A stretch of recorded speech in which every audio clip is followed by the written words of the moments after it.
Na Bíblia, há 4 relatos da vida de Jesus que juntos são chamados de o Evangelho. E o Evangelho de João começa apresentando Jesus como a Palavra de Deus.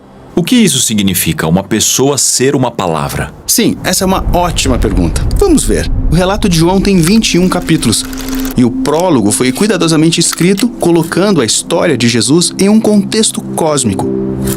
Começa assim. No princípio era a palavra. No princípio. É assim que a história da Bíblia inteira começa. No princípio, Deus criou os céus e a terra. Certo. João está afirmando que, para realmente entender quem é Jesus, você precisa voltar ao início de tudo. E o que Deus estava fazendo no início? Ele estava falando sua palavra criativa em meio às trevas. Palavras como haja luz, apareça a terra seca, cubra-se a terra de vegetação. Imagine um rei que pode fazer as coisas apenas dizendo uma palavra. É assim que Deus fala em Gênesis 1 por 10 vezes. E cada palavra transforma o caos sombrio em um cosmos ordenado que é cheio de vida. A criação ouve a palavra e obedece. Agora pense nisso. A palavra de uma pessoa é a palavra dela porque encarna seus pensamentos. Mas à medida que sai dela, torna-se algo separado. Essa é a ideia que João explora a seguir. A palavra estava com Deus e era Deus. Ele estava com Deus no princípio.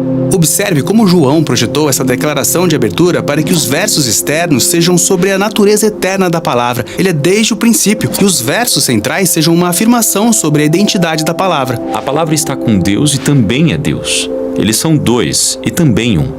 Depois dessas linhas de abertura, há mais 6 parágrafos dispostos em 2 grupos correspondentes. Os 3 primeiros contam a história de Jesus com imagens tiradas do livro de Gênesis. A criação começou com Deus trazendo a luz para as trevas, e agora, com a vinda de Jesus, Deus está começando uma nova criação. Nele estava a vida, e esta era a luz da humanidade. A luz brilha nas trevas, e as trevas não a derrotaram. No parágrafo seguinte, encontramos um novo personagem, João Batista. Sim, ele estava preparando Israel para algo novo que Deus iria fazer, dando testemunho da chegada de Jesus. Ele veio como testemunha para testificar acerca da luz, a fim de que, por meio dele, todas as pessoas crescem. Depois disso, o 3º parágrafo explora a escolha que as pessoas encaram quando a luz de Deus entra no mundo por meio de Jesus. Alguns escolhem ficar nas trevas, mas outros entram na luz e são recriados, e renascem como novos tipos de seres humanos. Veio para o que era seu, mas os seus não o receberam. Contudo, aos que o receberam, aos que creram em seu nome, deu-lhes o direito de se tornarem filhos de Deus. Então esses 3 parágrafos resumem a história de Jesus como a palavra de Deus, trazendo a luz para as trevas. E todas essas imagens são imagens de Gênesis. Certo, e agora veja, João voltará e contará a mesma história novamente, mas dessa vez com imagens tiradas do livro de Êxodo. Aquele que é a palavra tornou-se carne e habitou entre nós. Vimos a sua glória, glória como do unigênito vindo do Pai.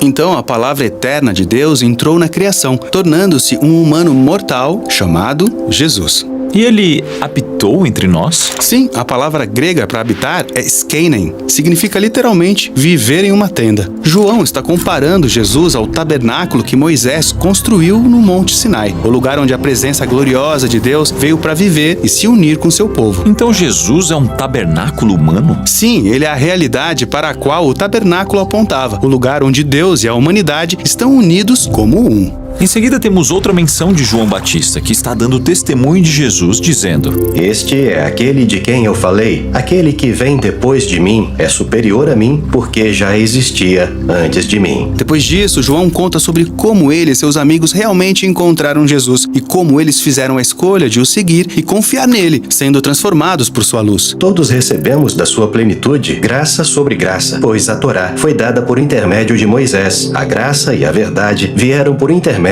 do Messias Jesus. João era israelita, então pertencia à família que recebeu, por meio de Moisés, o presente generoso da Torá, a palavra e a sabedoria de Deus. E agora João e seus companheiros israelitas estavam recebendo o presente definitivo da verdade e do amor de Deus, o próprio Jesus. E desta vez a palavra de Deus não está escrita, é uma pessoa. Exatamente. Para concluir, João encerra o prólogo com palavras que ecoam as linhas de abertura. Ninguém jamais viu a Deus, mas o Deus unigênito, que está junto do Pai, tornou conhecido.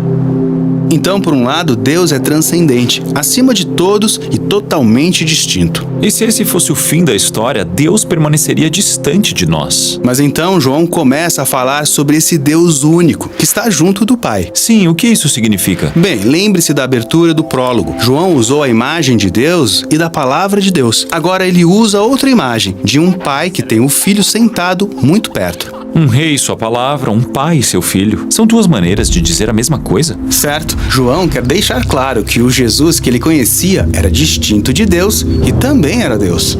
E como palavra, filho, luz e glória de Deus, Jesus veio para tornar conhecido... Tornar conhecido o quê? Exatamente. Em grego, João não diz. Na verdade, ele deixa a frase em aberto. Ele se esqueceu de terminar a última frase? Não, é de propósito. É o convite de João para continuar lendo a história, para poder descobrir por si mesmo o que Jesus quer tornar conhecido a você. O fato é que João vê toda a história da Bíblia como um convite para conhecer e ser conhecido pelo Pai e pelo Filho, que juntos são um único Deus.